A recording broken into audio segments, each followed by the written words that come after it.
Jangan lupa untuk subscribe videonya dan klik notifikasinya biar kamu tahu video terbaru. Oke, balik lagi di novel Kakak Kelas Jahat Itu Suamiku di bab 9.1 yaitu khawatir. Kita langsung aja. Sebelumnya makasih ya yang udah setia untuk baca novel ini. Semoga makin banyak lagi yang baca, makin banyak yang dukung, jadi aku makin semangat. Oke, makasih. Kita lanjut. Hembusan nafas itu memburu sekali lagi, perlahan tapi pasti menikmati ritme yang membuat mereka tidak sadarkan diri. Busana Fiona terjatuh begitu saja, seakan waktu membuat mereka terhanyut lagi dan lagi, menikmati setiap air yang mengguyur sekejur tubuh mereka sampai akhirnya mereka menghabiskan waktu sejenak di sana. 15 menit kemudian, mereka selesai mandi dan berpakaian. Fiona terdiam sejenak di depan kaca dan mulai berdandan memoles bagian mata dan alisnya. Kemudian bibirnya yang kecil itu. Edwin mendekapnya dari belakang. Sayang, Edwin mulai manja dengan Fiona sambil menciumi pipi istrinya itu. Edwin, berhenti untuk terus menciumku. Seperti biasa, nada jutek Fiona selalu menghiasi hari-hari mereka. Akhirnya kita, kata Edwin. Stop, jangan bicara lagi, cegah Fiona. Aku suka Fiona yang ketus dan jutek. Edwin mulai terlihat gak jelas di hadapan Fiona. Ekspresinya penuh dengan senyuman, memiliki arti dan cuma Edwin yang tahu hal itu sambil terus mendekap istrinya itu. Ting tong.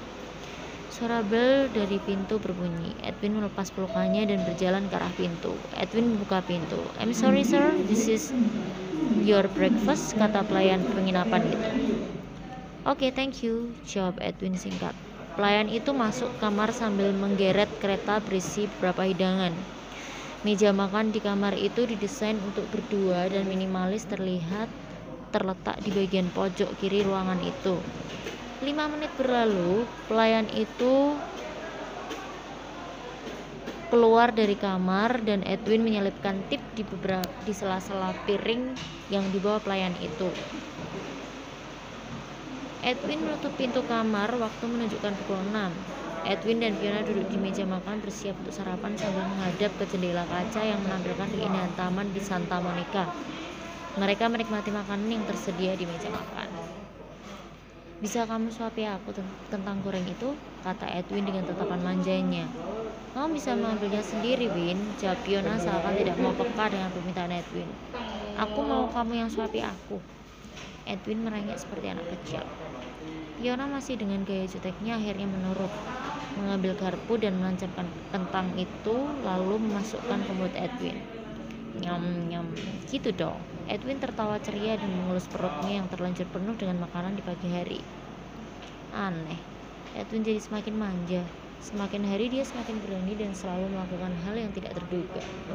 Aku selalu diperdaya dan terperdaya olehnya. Fiona menggelengkan kepalanya sambil meneruskan makan paginya. Edwin yang selesai duluan pindah duduk di ranjang sambil menyalakan TV.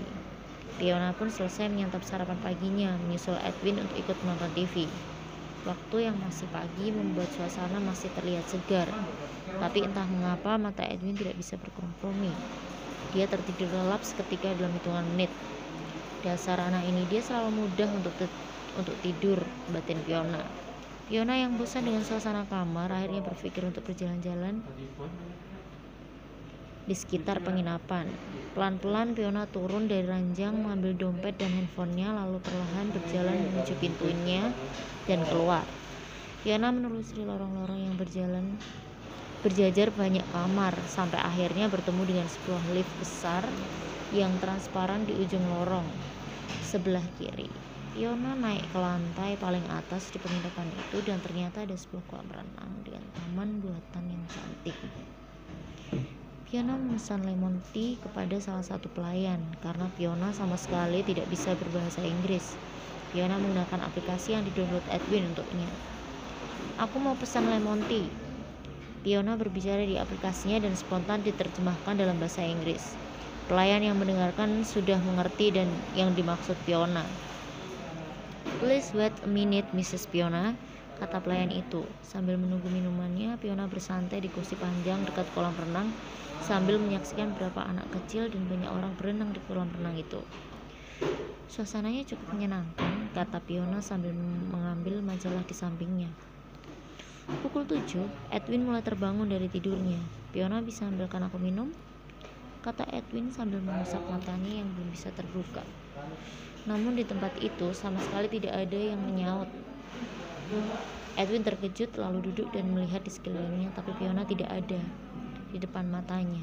Edwin mulai kebingungan. Dia membuka pintu kamar mandi dan Fiona juga tidak ada di sana.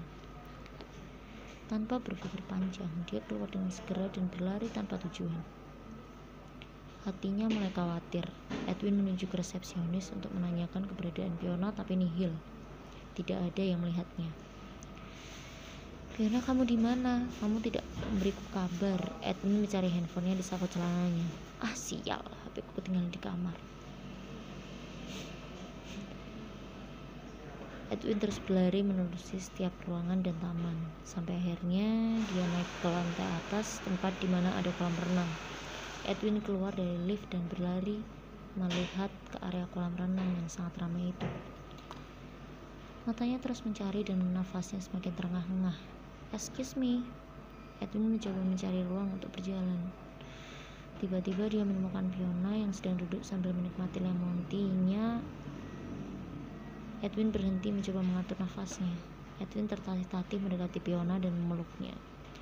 Tolong jangan kamu ulangi lagi hal ini, Fiona. Aku bisa mati karena khawatir.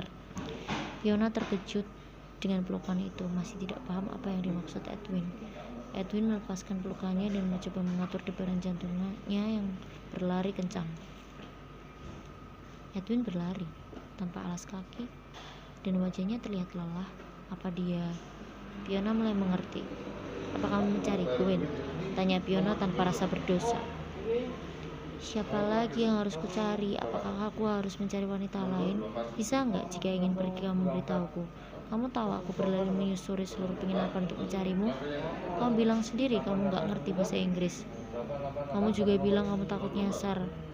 Kamu benar-benar tega, Fiona. Apa kamu tidak bisa mengirimkan aku pesan? Apa kamu sama sekali tidak memikirkan